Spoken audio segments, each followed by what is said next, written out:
Welcome back to my YouTube channel. तो आज हम वीडियो के अंदर बात करेंगे कि हम इन्वेस्टमेंट कैसे करें, इन्वेस्टमेंट की शुरुआत कैसे करें। मैं इसके अंदर ये समझाने वाला नहीं हूँ कि ये टर्म इसका मतलब ये होता है, इसका मतलब ये होता है। अगर कुछ ज़रूरत पड़ी तो वो करेंगे, अदरवाइज कुछ ऐसा डिस्कस नहीं करेंगे।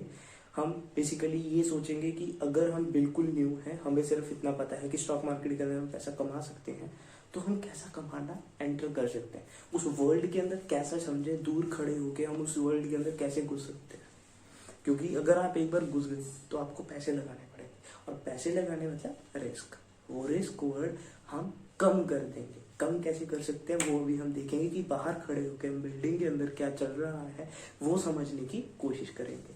तो कैसे, प्लीज सब्सक्राइब कर देना चैनल को और वीडियो को लाइक कर देना, यही प्रमोशन है मेरे पास। तो देखो, मान लो आप अपना एक पेज लो, A4 शीट के ऊपर आप लिखो कि आपके पास 50K है।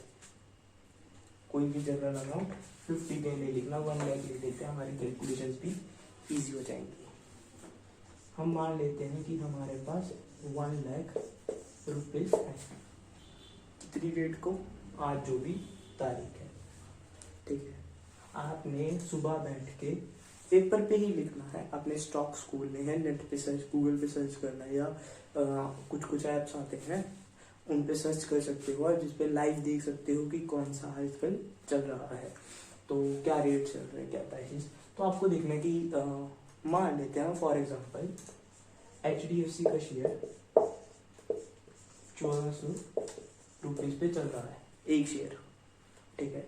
तो आप क्या कर सकते हो, आप लिखोगे कि मैंने HDFC के 2 शेयर लिए। 2 शेयर मतलब 2800 रुपीज। इसके बाद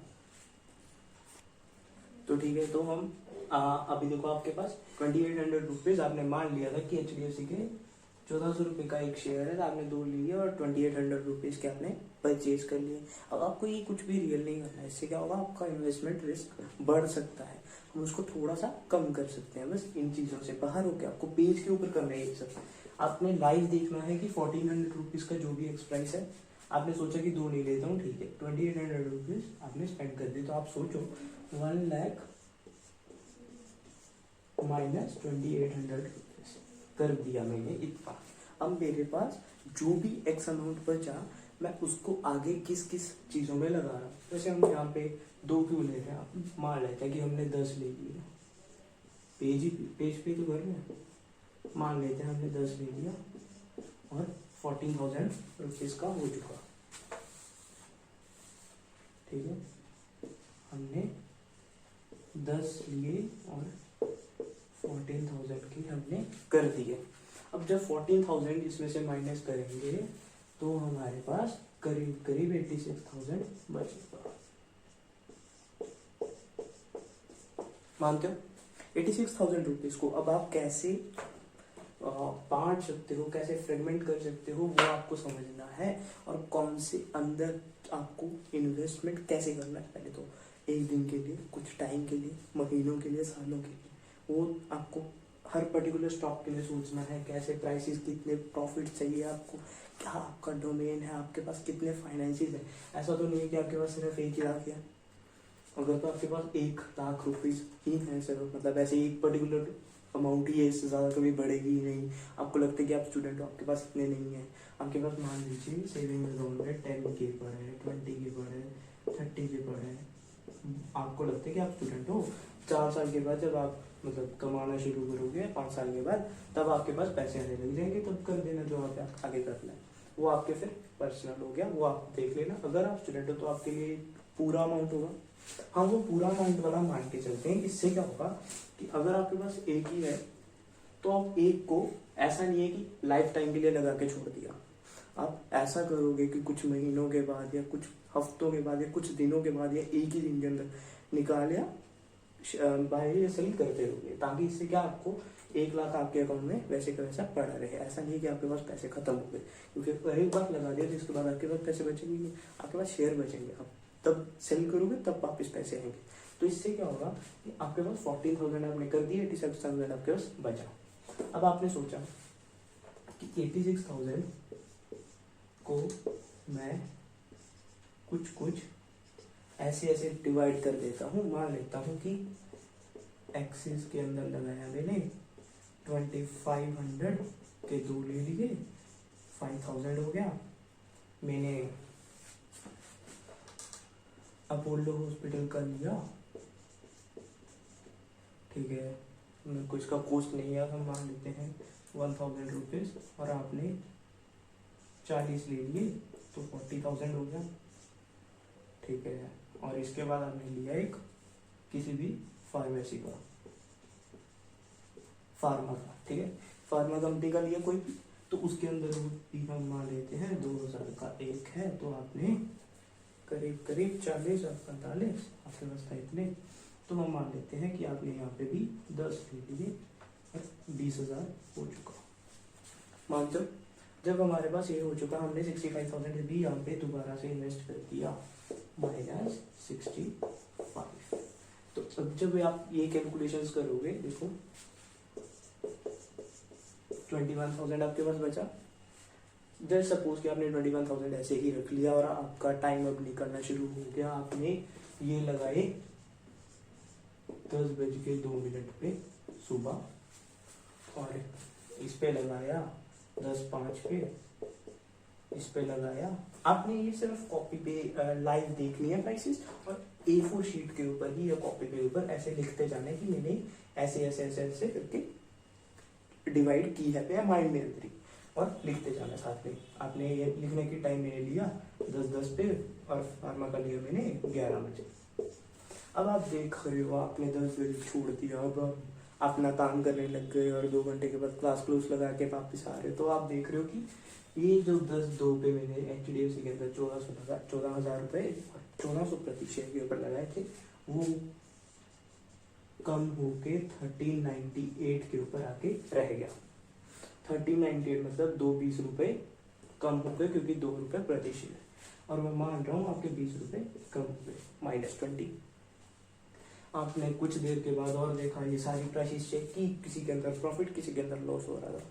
आपने किसी का कुछ नहीं लिया, आपने सिर्फ लिख लिया कि मैंने किस टाइम चेक किया था। ऐसा नहीं कि आप 1-1 मिनट के बाद लिखो, अगर आप कुछ कुछ घंटों के बाद देख रहे हो तो उसके हिसाब से एक आधी बार लिख लो एक दिन के अंदर, ज़्यादा नहीं लिखने। अदरवाइज बाय और सेल की हम कॉपी पे लिखने की कोशिश करेंगे। इससे क्या होगा, हम ट्रेंड समझ पाएंगे कि मार्केट कैसे ट्रेंड कर रही है, और आप न्यूज़ सुनते जाना, न्यूज़ के साथ आपको अपडेट रहना पड़ेगा इसके। अगर आपको ये चीज़ें में घुसना है तो आपको न्यूज़ में घुसना पड़ेगा, अदरवाइज आपको एडवाइजरी का बोर्ड लेना पड़ेगा, किसी की मदद लेनी पड़ेगी डेफिनेटली। कोई प्रीमियम कॉल देता हो जिसके अंदर आपको बताया जाता हो कि हाँ आपको ये लेना चाहिए और ये लेना चाहिए, उसके हिसाब से ही आप चल रहे हो, तो या तो वो कर लो आप, या आपको ये सब समझ लो, तो उसके पैसे बच जाएंगे।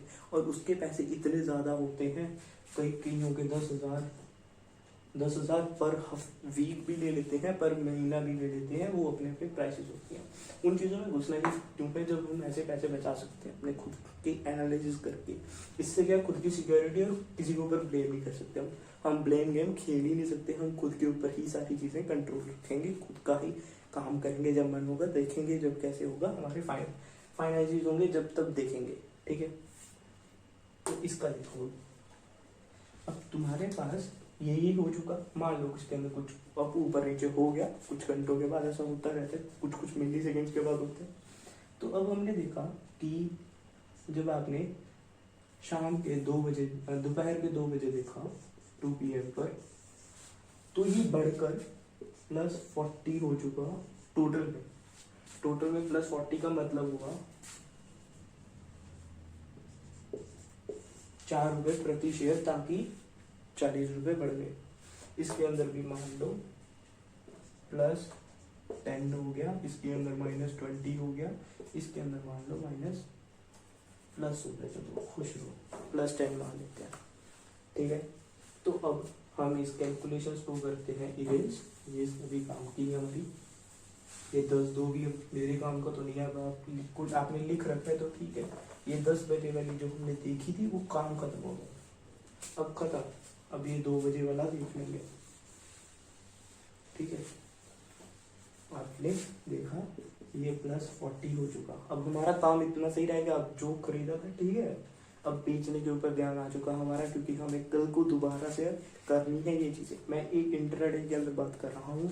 इंट्राडे का मतलब होता है आपने सुबह के 9:15 से लेके 3:30 PM के बीच बीच में आपने बाय सेल कर दिया और खत्म कर दिया, अगले दिन के लिए कुछ नहीं रखा। इसका मतलब होता है इंट्राडे।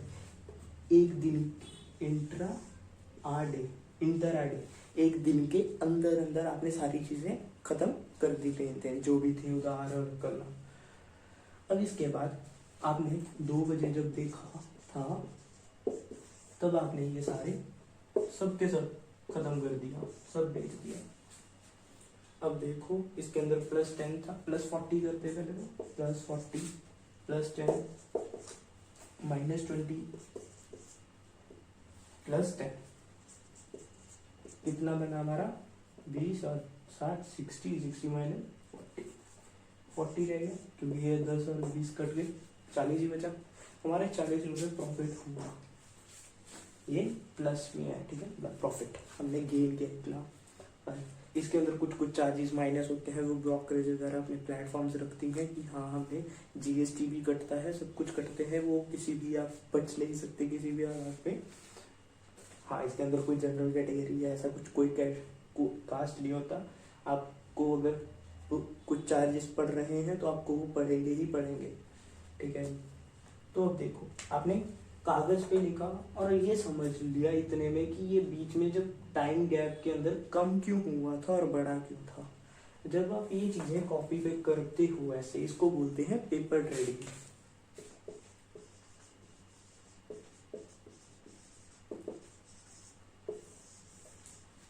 पेपर के ऊपर ट्रेडिंग करना, इससे क्या करते हैं, हम ट्रेंड्स को समझते हैं कि कैसे कैसे चीजें बढ़ती हैं और कैसे हमारी इन्वेस्टमेंट शुरू हो सकती है। This was really a basic idea कि कैसे कैसे हो सकता है, और कुछ कुछ एक आधी टर्म हमने आज सीखी। ऐसे ही फर्दर वीडियोज आएंगी कि कैसे हमें करना चाहिए, और अगर हो सके तो हम एडवाइस भी करते रहेंगे कि टेक्निकल एनालिसिस के अकॉर्डिंग कल का सबसे बेस्ट स्टॉक कौन सा रहेगा जो आपको अपने लाइफ के अंदर रखना चाहिए, वॉच लिस्ट के अंदर बेसिकली, ठीक है। तो मिलते हैं अगली वीडियो के अंदर। That's it for today, thank you so much, bye bye. Channel को सब्सक्राइब करना मत भूलिएगा।